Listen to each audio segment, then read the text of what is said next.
that's why I love relationship diversity and this idea, because even though I was open in that 18-month relationship and then from priorities and desires and needs closed it, and then from shifting, evolving and growing and having different priorities opened it up, it's like every stage fed each other. I learned things that helped every single chapter of my life. Welcome to Normalizing Non-Monogamy, the podcast where we interview incredible people from all over the world to hear their personal journeys of self-discovery through the lenses of love, sex, and relationships. Our mission is to show people that they're not alone and to inspire them to embrace their true selves so that together we can open minds and live authentically without shame. We believe everyone's story is powerful and beautiful, yet it's important to remember that everyone does life a little bit differently and that the views and opinions expressed by our guests do not necessarily reflect our own. Additionally, we aren't doctors. Please consult a medical professional for anything regarding your health that you might learn about on the show. Enjoy! Welcome to episode 324. We're Finn and Emma, and today we have a beautiful conversation with Carrie. At its core, the conversation today is about how to live intentionally, designing relationships, co-creating relationships that really work for you. It's an absolutely beautiful conversation. Yeah, I think you nailed it, Emma. At the core, that's what this conversation is about. And I'm actually going to jump over to Carrie's website, and we'll talk about her work in a second, but there's 3 bullet points on her website that I think are worth stealing because it is really how this conversation goes. And so answering the questions, who am I? What do I really want in my relationships? And what kind of relationship structure is the expression of my unique self? Again, I stole those straight from her website, and that's sort of what she does on her podcast, the Relationship Diversity Podcast, and stuff that she writes about in her books, and just all of her work focuses on this, and it is absolutely incredible work, and we highly recommend you head over and check out all of her work on her website. Links are in the show notes, but I thought that was like the best way to frame what we talk about today, because I feel like she actually takes us through basically her entire life from age 12 until today, answering these questions of who she is and how she got to be in the relationships and in the place she is today. And again, it is a beautiful conversation and a beautiful story. Yes, if you can't tell, we are excited to get this out there. Thank you again, Carrie, for everything that you shared and for all of the amazing work that you do as well. We hope to send lots of people your way. So everyone listening, listen to the interview and then go check out all of Carrie's work on her website. And with that, we'll jump right into the interview for anyone who is a premium subscriber. And for everyone else, we're going to go through our announcements. First up, if you're not familiar with the premium subscription, it's a way to skip these announcements up front, jump right into the interview, but don't worry, you still get important dates in the outro. To sign up, go to our website, normalizingnonmonogamy.com, scroll down on the homepage and sign up right there. And one of those really important dates that you do not want to miss is this Friday. This Friday, January 26th, we have our first virtual meet and greet of 2024. I'm going to say hands down, best virtual meet and greet of the year to date. Yeah. Without a doubt. So come join us and help us make it the best virtual meet and greet ever. Maybe you could help us make it the best one of the whole year. Yes. Let's get this year started off right. So to find out more, head over to our website, normalizingnonmonogamy.com. You can click anywhere you want on there, but the best place would be the banner at the top or under the events tab. You'll find out all of the information of how to join us. We will see you Friday evening. Next up, we had a community retreat last weekend in Atlanta. You've heard us talk about it. This was specific to the community and it was incredible. It's hard to put words to what the weekend meant to both of us and to everyone there. Yeah, we're not even going to try to put a ton of words to it, but what we will say is there will be much more coming about this. We will probably follow up with you all about this, but if you're thinking, damn it, I wish I had been there, I hope they do this again. Well, that was one of the big takeaways that we took away. That's why it's a takeaway. We took it away. And that is, we need to do more of these. We did one last year and we did another one this year. And our goal is to do another one this year in the Bay Area, probably later this fall, late summer, early fall, somewhere in there. So keep your ears peeled. And really the best way to find out about this is to join the community, because you get to know all of the people virtually and then you get to meet them in real life.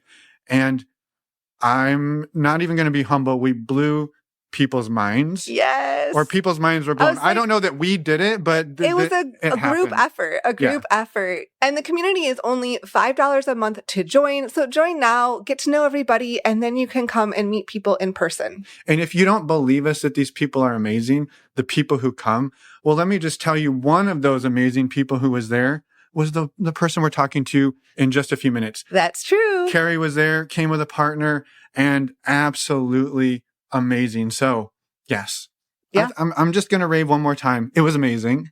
And we hope to see you all at the next one. To sign up, go to our website, normalizingnonmonogamy.com, click on the community tab, and you can find out all of the information right there. And the last thing we wanted to tell you before the other last thing we want to tell you is way to get them excited. is to head over to our website, click on the resources tab or in your podcast player show notes. You will see links for stdcheck.com. This is MNI's favorite way to get tested for STIs. We absolutely love this service. That's why we've been telling you about it for years. This year is no different. Please go check it out. You'll save yourself $10 when you use the links on our website. It also helps support the podcast, which we are eternally grateful to you for. So thank you in advance for supporting us and supporting yourself in being a well-informed sexual health advocate. Yes. We're going to get badges made. To send out to everyone? Only the people who use the links. I was like, be careful what you promise here. But yes, sure. And that last thing was to send us an email, send us a voicemail. We would love to hear from you. We would love to have you come on the show. You don't have to be a best-selling author or a podcaster or anything. You just have to be you and want to come on. So and share your story. Share your story. You kind of have to be willing to share your story. That's the one requirement. It is. But you can also send us a question for our Ask Us Anything episodes. Yes, you can. And the next episode of Ask Us Anything is coming out this Friday. That's the 26th of January. So we will see you then. We'll see you doubly on Friday. Ask Us Anything and virtual meet and greet. Woohoo! That's a hell of a Friday. It is. It is. I should probably get ready for this Friday. What do you think? Yeah, probably. All right. With that, we are going to head into the episode. We will see all of you on the other side. Let's go. Let's go. Welcome to the podcast, Carrie. We're so excited to have you here today and get to know you a little bit better. Thank you so much for being here. Oh, thank you. I'm really honored to be here because this was one of the first non-monogamy podcasts that I listened to in the second chapter of my non-monogamy journey. And so this is a really important podcast for me in my history. So thank you for having me on. I love it. That's amazing. It is always fun when it comes full circle and people get to start their journey listening to us and then share it years or decades. Sometime. Yeah. Well, not decades. No, yet. decades. Someday. I was like, how long have we been doing this? Well, it feels like decades. Half a decade. In non-monogamy years, it feels like decades, I think. That's true. That's true. Right. Half a decade. That's totally fine. That's fine. That's accurate. So, all right. Well, welcome, Carrie. Do you mind introducing yourself for all of us? And then we get to go back to chapter 1 of your non-monogamy journey. Yes. So I'm Carrie. I'm a best-selling author, intuitive, relationship diversity advocate, and coach. And I'm also the host of the Relationship Diversity podcast, where I celebrate and explore all aspects of relationship structure diversity, from soloamory to monogamy to polyamory and everything in between. So I believe that every relationship is as unique as you are. And I love helping people bust through societal programming, familial, cultural programming, to help them look at who they really are and what they want in their relationship in any given chapter of their lives. I love it. That's amazing. That's amazing. And we'll give you for sure more time to chat about your book or books and your podcast and all of the work once people get to know you a little bit better. But let's go to chapter 1 of your story. Before that, I'm going to actually interrupt. What is your relationship constellation today? Yes. So currently I am in a polyamorous relationship. I have my husband of 17 years. We share a home together. We have children. We have businesses. And I also have another partner, and he has another partner that live between 40 minutes and an hour and a half away from us. I would say that we are kitchen table poly. We're all friends. We all really care for each other and really love each other, and probably would spend more time together if we were closer. Mm-hmm. Yeah. Yeah. I love Awesome. that. Can we go back in Now time we yet? can go back in I've been time. so excited to go back to chapter 2. Now we're back at the prelogue. Yeah, sure. The preface. Let's the go. preface. Where did non-monogamy first enter your life, Carrie? Well, I'm going to go back farther than maybe you were thinking, but I'm going to go back to 12 years old. And it's not that I was in a polyamorous relationship when I was 12 years old, but really my relationship story starts then because, well, 6 months before that, my parents, I have 3 brothers. There were 4 of us. Everything seemed perfect and wonderful in my family life. And then at 12 years old, the shit hit the fan, and it came out that my father was having an affair with a family friend, and everything changed. And as a young preteen, that was really when I was building my relationship understanding, and where all the programs were starting to, build and grow. And so all through high school and college, I never really dated, but when I did, the guy always broke up with me. He always broke up with me. And so I did a lot of work. I moved to New York City, and that was the time in the early 90s. I'm going to date myself. But that was the time the internet was not huge then. I had to go seek things. And I went on a big personal quest, kind of a spiritual journey, where I started to understand why I always had the same relationship experience over and over again. And I got into yoga and astrology and, learning about intuitive readings and all kinds of things that were non-physical. I did a lot of healing, and that brought me to my first husband. He was an intuitive healer in California. We got together super quickly. We were married. We were in a traditional monogamous relationship. And there were so many things that were beautiful about that I could see, like, oh, I've done all this healing to bring this person into my life. And we were together 6 years. We had a beautiful friendship, but we were not lovers. And we realized after about 6 years, well, he was the one that came to me and was like, I think we could do better. I think we could have it all. So there again, I was broken up with, and it was pretty devastating. And at that point, I kind of hit a fork in the road, and I knew that I need to figure this out of what's going on, just like, what are the beliefs that are creating this? I did some deep, deep healing with a non-traditional healer. Within 3 months, everything changed. I was now close with my dad. I was calling in, I was just meeting very different men.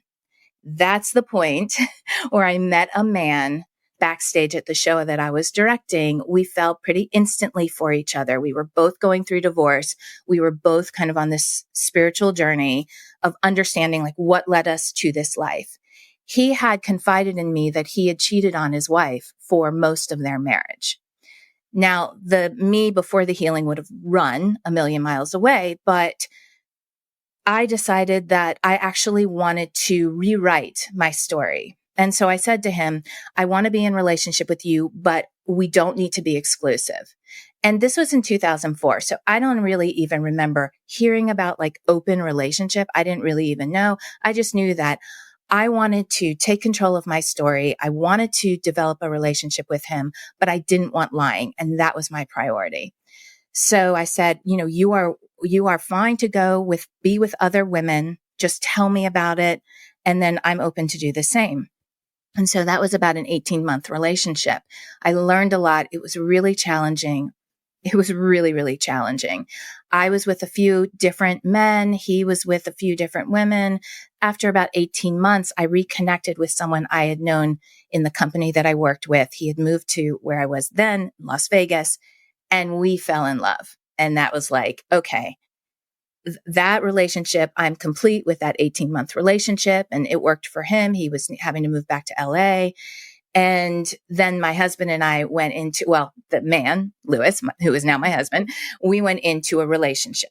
I was in my mid 30s. We were like, we're going to do the marriage thing. But there was always this agreement with us that we are not going to follow societal, cultural programming. Like, we're going to question everything and we are going to decide what we want to do that works well for us. At that point in the beginning, that was monogamy because we wanted to start a family. I was 36. We knew we needed to start a family right away. And we had a child and then another child. And so we had 2 children. And we just always came back to do we want to open our relationship? Is now the time? And we kept saying, no, no, no, no, no. He kept saying, but I still really want to do this. So there was one time in 2018, it was around when you all started your podcast. And I just kind of had this moment where I knew that if we didn't try it, and if I didn't come to the place where it was in this structure of a more, secure family unit, which was very different than my other open relationship, that we would regret it, that we just had to just try it. But how do we do it? So I just kind of put it away. And then at the beginning of 2020, a man walked into my life and I was like, holy moly. Oh my God, what is this? And within a couple months, I went to my husband and I said, I'm really fallen for this guy. And nothing had happened. And I was like, I don't know what to do with with these feelings. And he's like, you should go talk to him.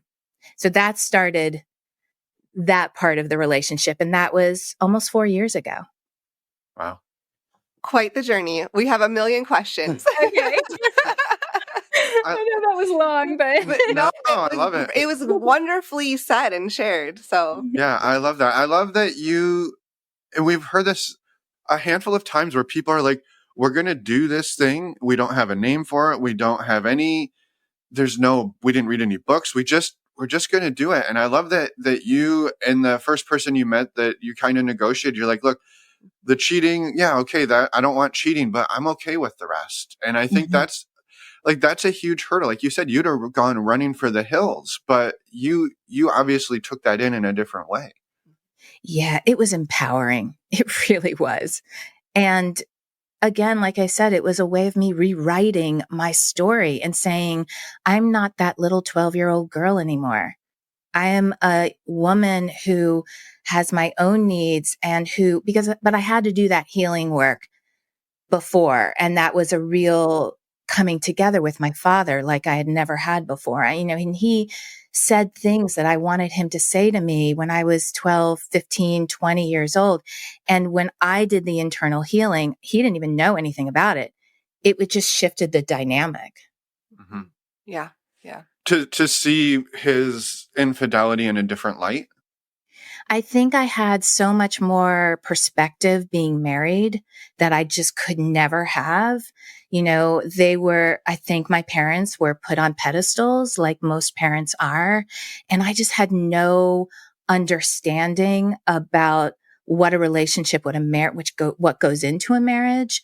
I had a lot of judgments about his behavior. And also I felt very protective of my mom as the victim. And I have that in air quotes because that was just how it was all looked to me when I was very young.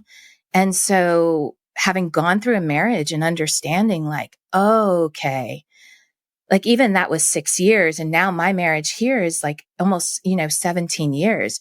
You really start to understand that there's more to it than maybe I saw at 12 years old. Yeah, for sure. For sure. And that you can really dig in and understand what your parents were going through in some ways. Yeah. Yeah. And as an adult, talking to my mom and my dad and asking questions from an adult perspective, I learned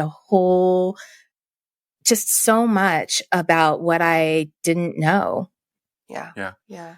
I love that. And I'm curious how that first go around, you said it lasted about 18 months. What did it look like and how did it go? And maybe what did you take away from that? You were able to put it in the back burner then for a number of years, but sort of what did that first chapter look like? Yeah, gosh, that was really challenging because so that boyfriend had a varied past in the rock world. So he was around a lot of, what people think rock stars are around. And I struggled with my body image with him because I didn't have the body that he was really attracted to. And I also think that in my first marriage, I was very scared about communicating because what I saw with my parents was like no fighting and everything seemed to be perfect. And then war and yelling, and then there was a divorce. And so the way that my brain kind of processed that was anytime that there was an argument, that meant that we were going to break up. And so what I learned from my relationship with this 18 months was about communication, that I could have an argument or I could have a disagreement. And it doesn't mean that we're going to break up. Like I learned how to, in the open relationship taught me how to be honest with what I'm feeling, how to communicate what's going on, how to communicate what feels good and what doesn't feel good, how to express, how I felt when he would come home and he said, I was with this woman, and I could learn how that made me feel and how to express it. So communication was like the big thing that I learned in that relationship, which brought me to my next marriage, because I don't think I could have been in the marriage that I'm in right now without the communication skills that I learned from that 18 months of being open. Mm-hmm. Yeah, that makes sense. Like you need that experience. You need that experience of learning those skills. And like you said, it's not easy. No, and I don't have it all figured out even now. So Exactly. It's a constant learning just to be process, clear. right? Yeah. But it helped. Yeah. Yeah. No, I love that. It was almost like you had I don't want to say a dry run, but you kind of got to do it, and then you got to almost go back into, non-monogamy hibernation for a while, do maybe what everybody thinks you should do, have build the nuclear family, and then revisit it with sort of like you get to pull that book out of the bookshelf and dust it off and be like, hey, where these skills still exist. And I also would imagine you brought them into your monogamous partnership. Definitely. Definitely. And what when I look at like, the whole kind of, I guess it's 20 some years now, almost 20 years. I love to look at just the chapters and priorities of my life. That's why I love relationship diversity and this idea, because even though I was open in that 18-month relationship and then from priorities and desires and needs closed it, and then from shifting, evolving and growing and having different priorities opened it up, it's like every stage fed each other. I learned things that helped every single chapter of my life. And, what I'm proud of myself for the most part is that was aware of like, who am I now and what do I want now?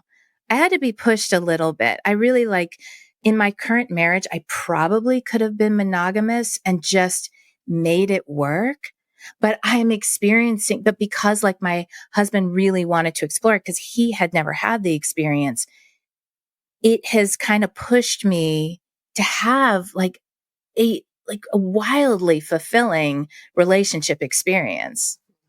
Yeah. I love that. Yeah. And I'm sorry if I missed it. Did you and Lewis, did you two talk about non-monogamy when you first got together? And Definitely. Okay. In fact, I had a really good friend who had a talk with him. I wasn't there, and is like, she's in an open relationship. Like, I know you guys like each other. I know you.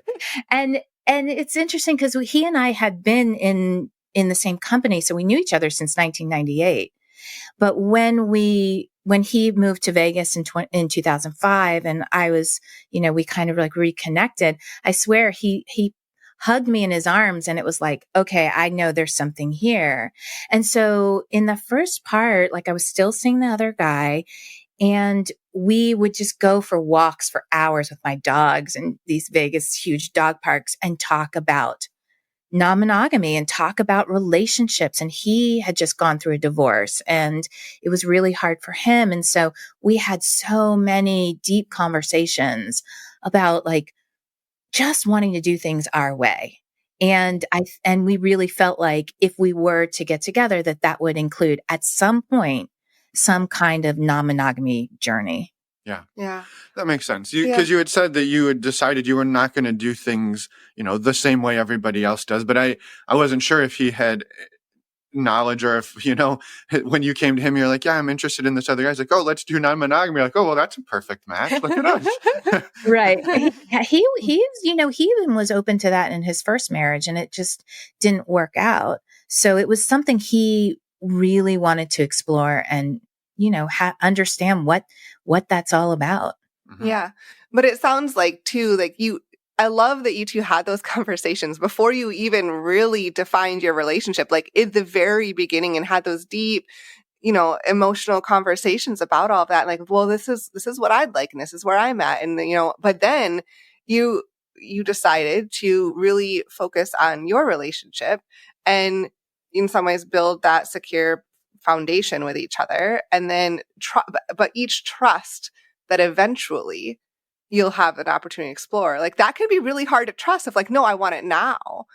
It's totally hard. And I will tell you, there were moments where it was like, we got to do this. Like we're getting into our late 40s now. Are we going to do this? And it was like, I don't know. I don't think it's time yet. So there were those sticky moments that you talk about where it's like, we should do this. Well, but I'm not ready. And a lot of that was, I had postpartum depression after my first son, and it was a really hard birth, and the baby phase is not my strongest and most enjoyed phase of childhood, of raising children. And so I was so lost until at least, my kids were maybe 7 and 3, that there's just no way I could even emotionally regulate my life to bring something like that in.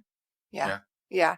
And knowing that, like being aware of that and setting those limits of say, no, I'm not ready yet, but that's not a no forever. I will get there. I'm doing the work to get there, but this is where I need my focus to be, and to work with your husband on that and work together on that. Yeah. And it wasn't always that beautiful. Yeah, right. Right. Yeah, I know. I understand. We're all humans and it was pretty icky at some points, but whatever, the hormones. It just shows that we're all human. Yeah.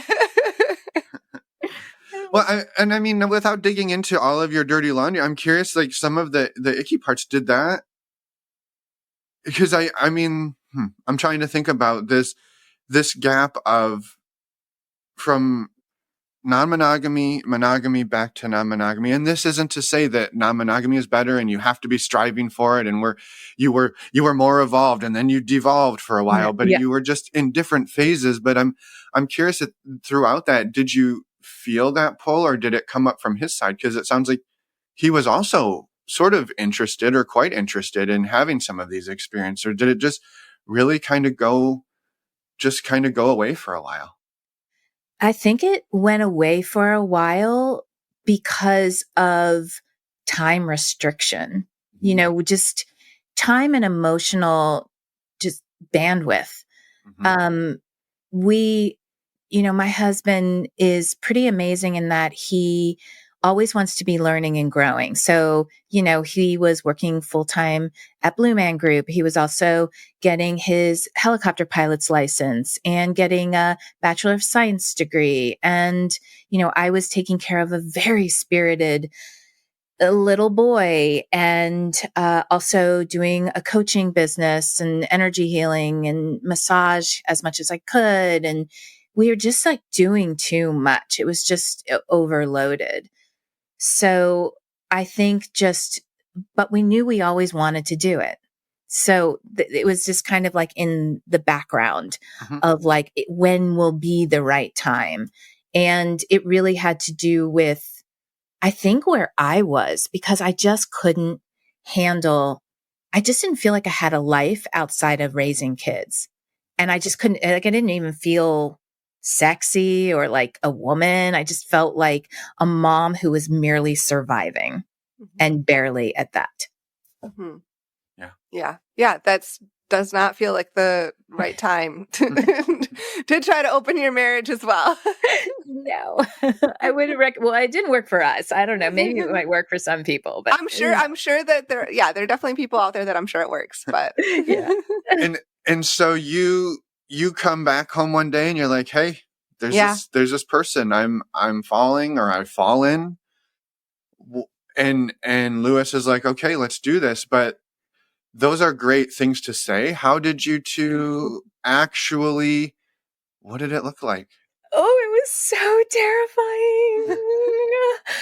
I just kind of like think back and like viscerally remember that moment where, I told him that how I felt, and he was like, okay, let's just go for it. And then it was like, okay, now I got to tell this other guy how I feel. And I'm so scared. And he was married at the time, and I didn't know, like, I knew that they were kind of into alternative healing modalities. And this guy was a massage therapist. So we started trading together just as friends. And so we were hanging out. It was like right at the beginning of COVID. So there was like that whole added thing of like, we want to do a massage trade, but have you been safe? Who have you been around? All that kind of stuff. And so I just told him one day I wanted to talk to him. And I just remember sitting in my little massage room and telling him kind of the whole story that I just told you, and how I have feelings for him and I don't know what to do with it. And I just felt like I needed to tell him.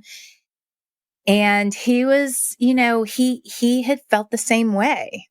And oh God, that just like, it was so scary. And it was such a long process because there were a lot of conversations with his wife, and, everything was open, and I wanted everything to be open. I was like, I'm not engaging with you until everyone knows. And it's not like he ever wanted to hide. It was just like a scary thing, to bring up like with his wife. And, and they had talked about it before. So it wasn't completely out of the blue, but they weren't in the best place in their relationship. So anyway, it was a really long, long journey of me having conversations with her alone and conversations with him, and a lot of talking before the actual like launching of it.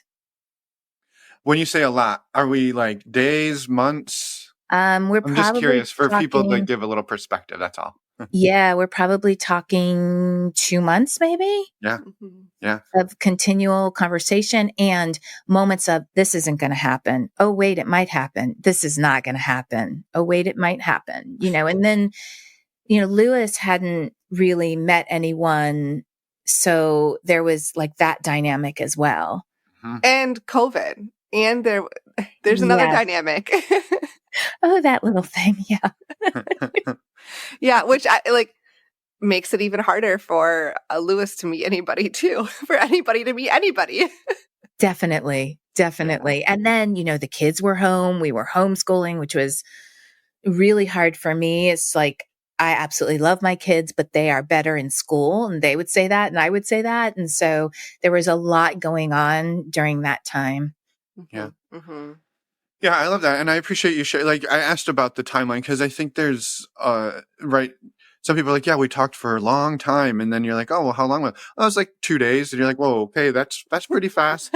So I just like for some perspective on what going slow looked like. And I think what's interesting too about it for me, Carrie, is that you arrived at this conversation with, I don't want to say a mission, but you had a person in mind you were interested in, and the train had sort of left the station in some ways for you. And then everybody's sort of playing catch up. And that's a different place to land than, hey, I'm interested in this. There's nothing happening, but like, what do you want to start talking about it? And so you almost turbocharge the jumping off point.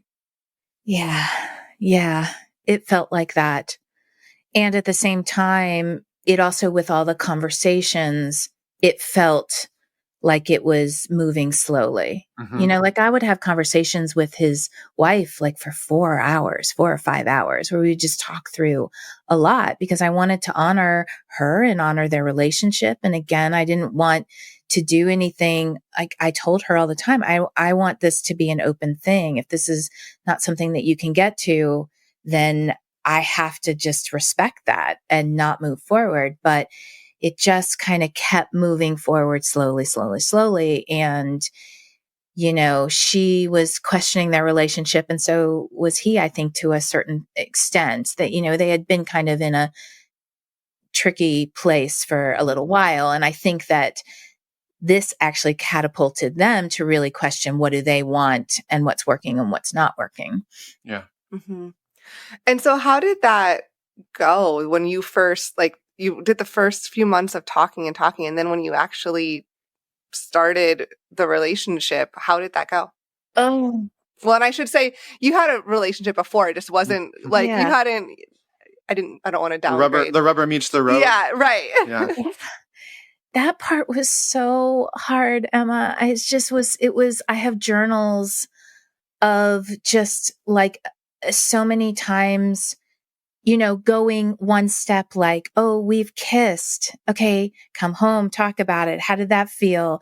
Oh, we've gone a little bit further.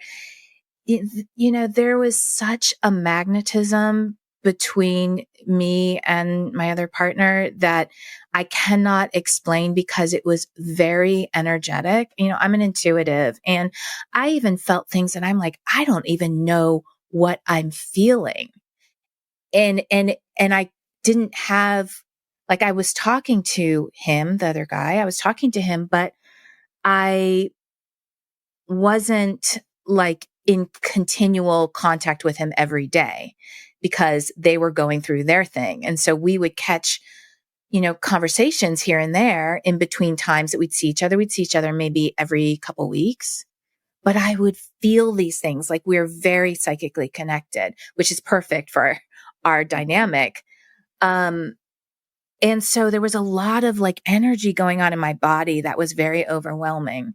And there were moments where they were like close to deciding like, we can't do this. This is like really not working for our relationship. And so it seemed like we'd stop. And it was such a yo-yo of emotions. And it really wasn't until October of 2021 when they decided like, we want to separate, and she wanted to be living independently. And that was really important to her. And it wasn't until then that we kind of started to then get into a rhythm. By that point, my husband had met someone and I loved her. She was just like such a perfect fit for him, but then a perfect fit, kind of for the four of us. And then it started to get to more of a rhythm where we were seeing each other more regularly, maybe, once a week, once every other week, depending on travel schedules, because he traveled a lot. And that's when we started to get into a rhythm. That's when it started to feel good. And right now we're at like this super sweet spot. And I'm just like enjoying the sweet spot because I don't know, how long, but it's just super sweet right now. Yeah. Let me just hold on to this. I don't know what's going to happen, but this is, enjoy it. Enjoy the ride. Yeah, for sure. Yeah. I love that you found that stride, but it took over a year and a half. It really did. And it took several times of me saying like, this is not working for me. This is too much. I can't handle this. Let's stop. And then, he would kind of come in and say, no, I don't want to stop. We're going to figure this out. It's really uncomfortable right now, but just stick with me. And so there was a lot of very uncomfortable feelings. Just uncertainty was the main thing. And we just kind of kept, showing up and doing the work. Yeah. Yeah. And how did the first, year and a half go in that you talked about how it went with your other partner, but how did it go with your husband? Ups and downs there too, for sure, especially because Lewis didn't have someone for the first year. there was a lot that he was dealing with me going off and having this experience and, having these like energy bursts of, NRE, new relationship energy, but then also, this kind of like really big dips of, I don't know what's going on. So it was hard for him to watch me go through that. He was really scared because if you think about it, the open relationship that I had at first, I met him and then I was like, okay, I'm done with that. So that was kind of my history. He was really nervous about that. And so it took me continually coming back and saying, no, I love our life. I love our family. I don't want to go anywhere. And I knew enough to know, like, the time I spend with my other partner, John is his name, and the time I spent with him was like this beautiful bubble, but it also wasn't fully reality, So I couldn't say like, oh, when I go and spend time with John, it's just like this most amazing thing. And why isn't my marriage like that? Like, it's just, I just could not compare the two. I knew that they were vastly different circumstances. And so I would always come back to him and say, no, I love our family. Like, I'm so in love with our family. I'm so in love with our life. I'm so in love with us and how we co-create our life together. I don't want that to go away. And so I think it took a lot of assuring him. And then when he met his other partner, he needed to reassure me that as well, because there's a really strong, he's a very like mental, very smart person. And she is that as well. And they really come together in that way. And that's not where I meet him. That is not my strength and not my interest. And so I had to like be reassured as well. So that was kind of that journey. Mm-hmm. Mm-hmm. Yeah. I love that you say that, Carrie, because I think that there's a few times in there where there's I think often the pull to make multiple things the same, right? The new partner, well, it's not fair if I just see this person and it's a vacation.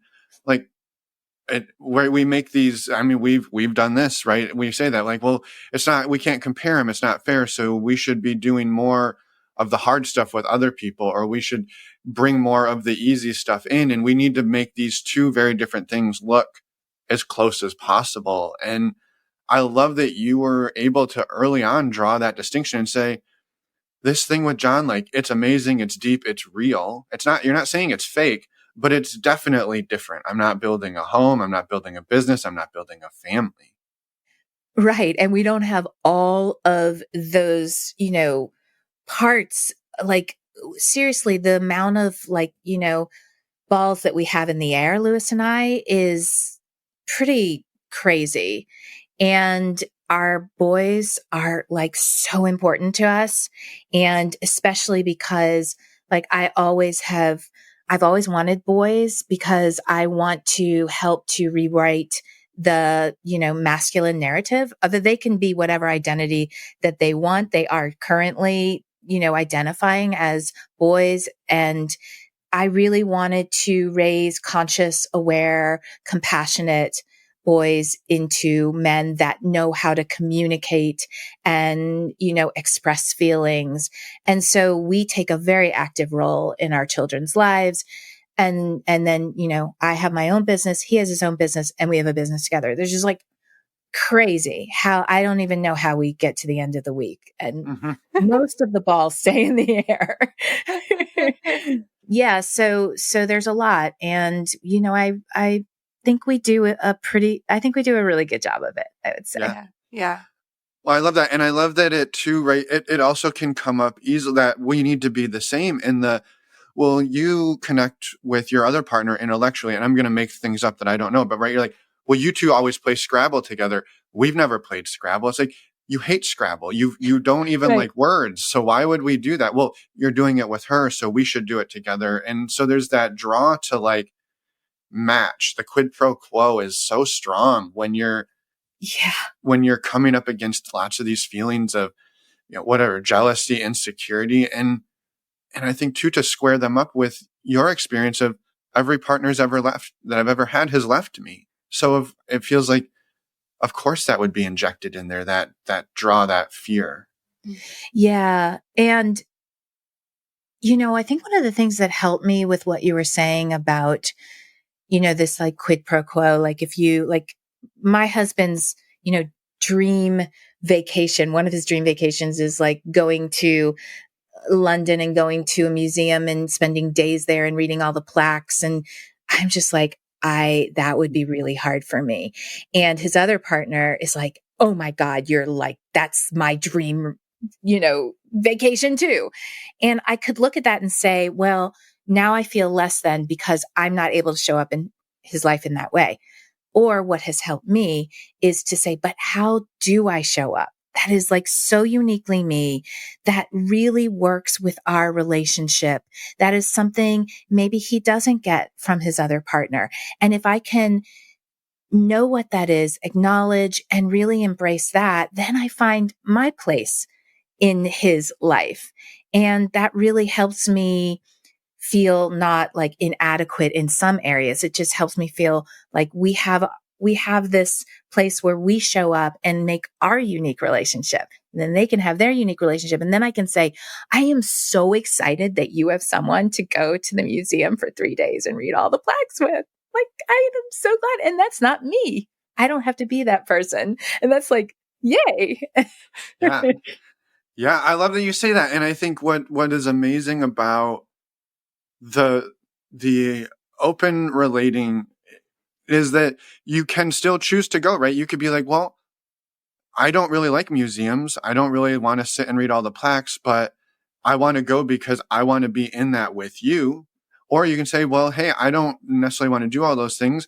This one, you go off with this partner. Or I'm going to go to London. You go to the museum. I'm going to go to do my thing and we'll see each other. Like then you open up a world of many, many possibilities.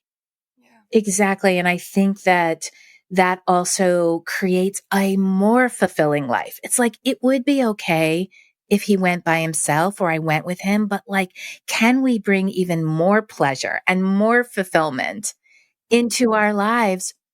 Yes, we can. And it doesn't mean that there might not be jealousy when I see them, I don't know, by Big Ben or I don't know, somewhere that I would maybe want to go with him. Like, that's okay too. That happens, normal. But there's also like an excitement that he's got this opportunity to have a fuller experience in life. Mm-hmm. Yeah. Yeah. Yeah. And it, that at the core though, that takes knowing a lot about yourself. Yeah. And your interests, your desires, your wants, and then communicating them and working with your partner on that. But it starts with yourself, right? That is like you just summed up my podcast right there. That's like my message to the world. Yes. Yeah. It is all about really owning me and just like not owning, but wanting to know and have it be the priority to know myself. And I'm always evolving. So the me here in sitting in front of you in 2023 is very different than the me in 2020, the me in 2017, in 2008 when Lewis and I got together, in 1997 when I was in my first marriage, like so different. And so it really takes intention and attention to, and I have things that I do that help me stay connected to me. I have just self-care. I do yoga every day, and it's not about the yoga. It's about like, that's the moment I sit on my mat and I go, what's going on with Carrie today? What's happening? What am I feeling? It's just, I know I have that every single day. So I'm really big on self-care and like how to come up with something that you can do every day to connect with who you are, because it's changed my life. It's like allowed me. The 2017 me had no clue who I was. I was like a crispy mom who was just putting out fires. And the time I spent to get to know myself again was just really powerful. And like, I lead all of my clients through that. That's just like, it's the most important thing, to get to know who you are. Yeah. And I love that you touched on it, that it changes and can change throughout your life. And so you may feel like you know yourself really well. And then 5-10 years from now, look back and you're like, oh, wait, I lost track of myself and it's changed. Where am I now? And I got to do this work all over again. So it's Yes. continual, it's a lot of work. And Yeah. it's so important. It is a lot of work. I always say it's not for the faint at heart. I mean, really, if like, but it's so worth it. That's the thing is like, just takes a lot of work, but really worth it. Yeah. Yeah. I love that. I love this whole piece. And I think there's a part in here too that is simultaneously also really hard work, which is to recognize that Emma is not the same Emma that Emma was when I met her in 7th grade or when we graduated high school or college or those first jobs or like then. And so like the whole time I'm sitting here going, but I'm somebody new today, having to remember that she's not in a museum with a plaque on her. And that's really hard because we're both two people maybe growing together, maybe growing in different directions, but what can we co-create with who we are in that season of life? Yeah. And there are no promises, it's like, I think although my divorce was really, really hard, it showed me, I basically faced my biggest fear through going through that divorce. And I think everyone gets married wanting to grow together. That's the desire. And even in a long-term relationship, if people grow apart, there is a way to find yourself back together. There absolutely is. And I never define success in relationship as staying together for a long time because I know a lot of couples who are together, older couples, 40 years, who are like not happy, who are miserable. I would not call that success. Success to me is, am I growing? Am I evolving? Am I learning? Am I growing as a person? Mm-hmm. And being able to redefine what success in a relationship is has been pretty big for me. And even I think like a one night stand could be a success. If you learned from that and that was a really important interaction, I would call that a successful, interaction, relationship. I don't know, that might be a stretch, and I think this is just a new way that people are looking at relationships. Yeah. Yeah. I love it. Yeah. I think that's just really key, right? And I mean, right, even if you didn't learn anything, you could go into that saying, all I want is this thing. I need some great sex tonight and I want to wake up tomorrow and go about my day and treat this person with love and kindness and respect.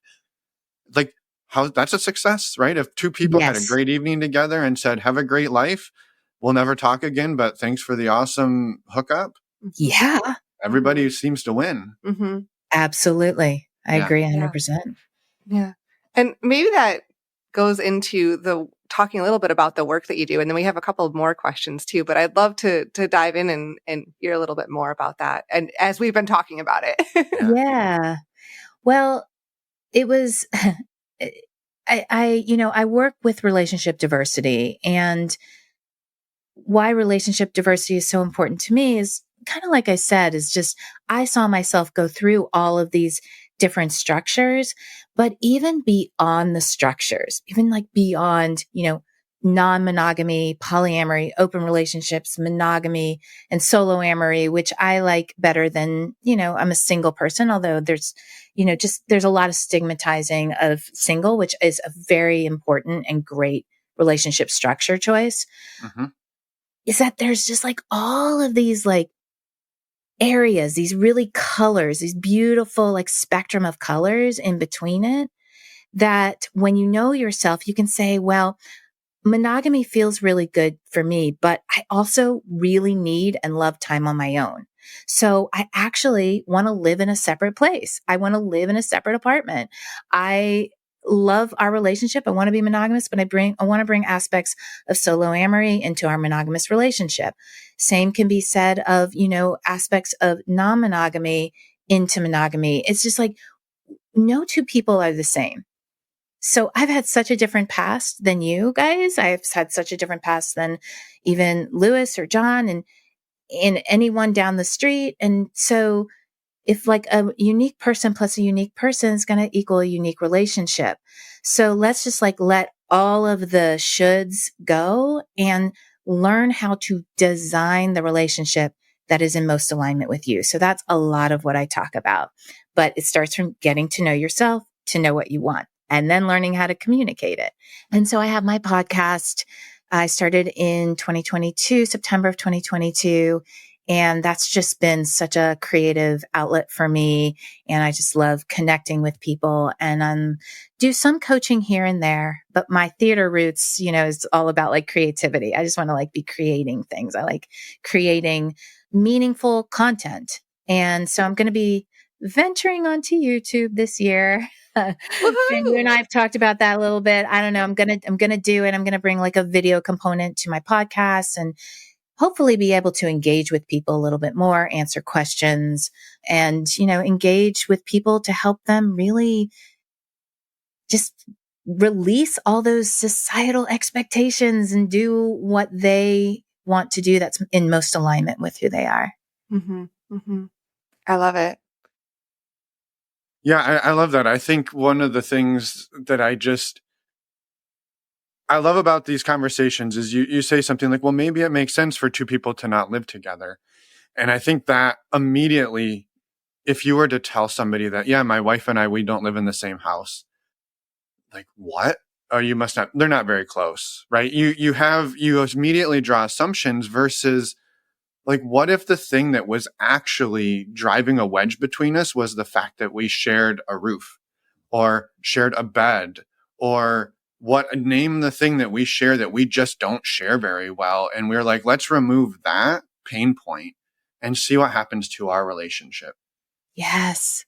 Yes. And this is like I am so passionate about destigmatizing these kinds of things because there is an instant just assumption. Oh, well, you don't live together. Well, there must be something wrong, or like that. How can you guys be in a close relationship if you're not living together? It's just so many judgments that we have been just like slowly seeping into our subconscious. And that's something that Lewis and I really had to deal with is like when we get to maybe a next level of this journey, we really have to ask ourselves, like, what is this really what we think? Or is this what we've been told to think? And it takes a lot of picking apart because there's like tricky ways, that these beliefs come into our subconscious. Yeah. Mm-hmm. Without a doubt. And I, as you were sharing that, I thought of the flip side, which is, and this one I think often gets overlooked, which is we're divorced and we live together. We're divorced and we have a child and we live together and we co-parent that kid. Most people, there's not many divorce lawyers out there going, well, hey, once you two get a divorce, have you considered maybe staying together in the same home and raising your kid? Like that is not in most people's worldview as an option. Mm-hmm. Right. Right. I hope that within 10 years, maybe 5, maybe 2, that will really shift. And that is like such my passion is let's stop judging other people and look at where we can have more fulfillment in whatever structure. Like if we both, love our kids and we co-parent really well, why not live in the same place? Like, why not design something that will really work well for us and our family and that feels good to us? Mm-hmm. There's just so much potential if we can just question and let go of all this programming. Mm-hmm. Mm-hmm. Yeah. Which takes a lot of work to do, but is so important. Takes courage too. It takes courage to be able to, address someone who says, why would you ever do that? Yeah. Yeah. I hear that all the time. I heard like, why don't you just divorce your husband if you are really enjoying this other partner? It's like, well, why? Yeah. Yeah. I don't why have don't you do to. that? But Yeah. the programming of monogamy says those two things can't coexist together. Yeah. Yeah. Which leads me to my next question of how do you navigate relationships with others in the world? Like, as far as how open are you Yeah. with your dynamic? So before my podcast, I went to Lewis and I said, I have to do this podcast because I have so much privilege in my life that I have to speak about this. So that means we need to come out to people.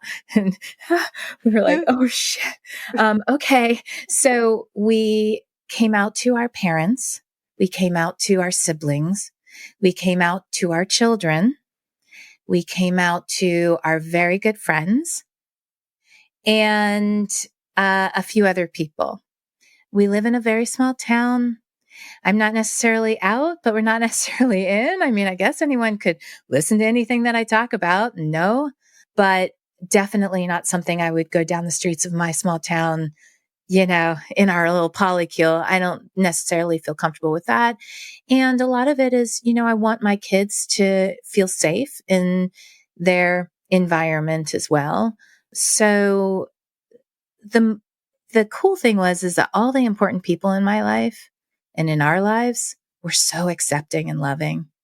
They know us well enough to know that we never really follow the norms in our lives. We were both in theater. Lewis and I were in theater, and, we always explored things. So they kind of, they weren't surprised, but it also took conversations specifically with our parents who were worried about our relationship. And, but most everyone else, even our kids, are just like, okay, like that's, I don't necessarily know that like our oldest wants his friends to know, but he's in high school. So you understand that. But I think that they understand, and we've all hung out together a few times, not a lot. But they know and it felt really good for us to come out because we would go to overnights. And in the beginning, they were younger, but still in the beginning, it's like, I'm going to go spend the night with my friend. And it's like, I'd never done that before. And it just didn't feel right for us to have that experience. And so, it was a beautiful conversation we had with them, and the way that we brought it up, I'm really happy with how we did. And they were understanding and thoughtful about it. I love that. And I think sometimes the best reaction is kind of no reaction. That just, let's not make this a big deal. And like, is it great to be celebrated? Yeah, it is. But it's also nice to just feel like what you're doing isn't worth front page news sometimes. Yeah. Yes. Yeah. Yeah. I love Yeah. that. Thank you for sharing. Yeah. And I've loved this whole conversation, and I know it won't be our last one. So I'm like, okay, you don't have to get all the questions in right now. So I'm really grateful that you came on today, Carrie, and for the work that you do as well. So yeah, thank you for that. Is there anything that we haven't like gotten into today that you really wanted to get into? And again, we'll definitely be doing this again. So I just wanted to give you the opportunity to air anything else out there that you were wanting or needing to. Yeah, well, thank you both for having me on. It's like I said in the beginning, it's very full circle for me. And I feel really honored to be sitting here talking with you all, and the work that you have done to normalize non-monogamy from, 5 years ago is really huge. And I think that it paved the way for me to be able to talk about it in the way that I have. So thank you for that. And I guess what I would just like to say is that, I'm pretty fascinated with generations. I love looking at generations and what happens, in the time period to create the beliefs and the programming of certain generations. And I'm a Gen Xer. So, I was born in 1970, and I'm watching this kind of like from my parents through Gen X, through millennials, and I have Gen Zers and Gen Alphas as kids. And I really think that there is this new paradigm of relationships that's forming. And it is more of a choice. It's going from default relationships to intentionality. And although it brings more responsibility for the person in it, it is really it's where relationships are going. I just see that really clearly. And so I would encourage people to really question what they've been brought up believing relationships can be. And maybe just a slight little push against the walls, just slight at first, to just question. And know that when you do that, there is a potential to live more authentically and more aligned with who you are, which will just bring more fulfillment into your life. So I guess that's what I would like to leave. I love it. Yeah, that's amazing. Thank you. Yes. Thank you so much, Carrie, for everything Thank you you. shared. And yeah, we're really grateful. And for all the work that you're putting out there into the world too. We appreciate your kind words about our work, and we want to give them right back, because it takes all of us doing this work, and we wouldn't be here without people like you too. So thank you. And for anybody listening, keep your ears peeled for us on Carrie's show. That's in the works. It's coming soon to a podcast near you. Yeah. Yay.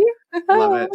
Can't wait. Thank you, Carrie. You have a wonderful, fantastic day. Stay warm, and we will do the same, and we'll talk soon. Thank you, guys. Thank you. And we are back. Thank you again, Carrie, for everything that you shared today. It was just a beautiful conversation, and we really got so much out of it as well. Yeah, this is, as Emma said, absolutely beautiful. And we are so, so grateful. And also pretty excited to come on your show as well. Yes. Coming soon to a relationship diversity podcast near you will be Emma and Finn. We got to get that on the books. It's been a wild holiday season, so... We'll get there. We'll get there. We're ready. We're just trying to, up the anticipation. That's right. A quick reminder, go and check out all of Carrie's work on her website. Links are in the show notes. And with that, a few final reminders. We have our virtual meet and greet for January coming up on this Friday, January 26th. Also on that, you can sign up on our website, normalizingnonmonogamy.com. Also on the 26th, we have our next Ask Us Anything episode dropping with Finn and Miche, so be on the lookout for that. And if you happen to be in the Bay Area, on the 25th, I'm co-hosting a speed dating, speed connecting event. It's basically the in-person version of what we do virtually. I'm co-hosting that with Marie Tween on Thursday, the 25th in Oakland, and you can find out more information about that on Bloom or shoot us an email. Mm-hmm. So I just realized this is a really busy week for me. It is a really busy week. I should probably get cracking on all these things that have going on later in the week. Well, good thing you have a few days. I do. Yes.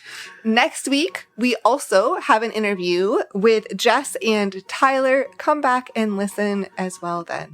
And with that, we will see all of you. Have a fantastic rest of your week. We'll see you Friday and maybe Thursday and definitely next week. Bye, everyone. Thanks for listening.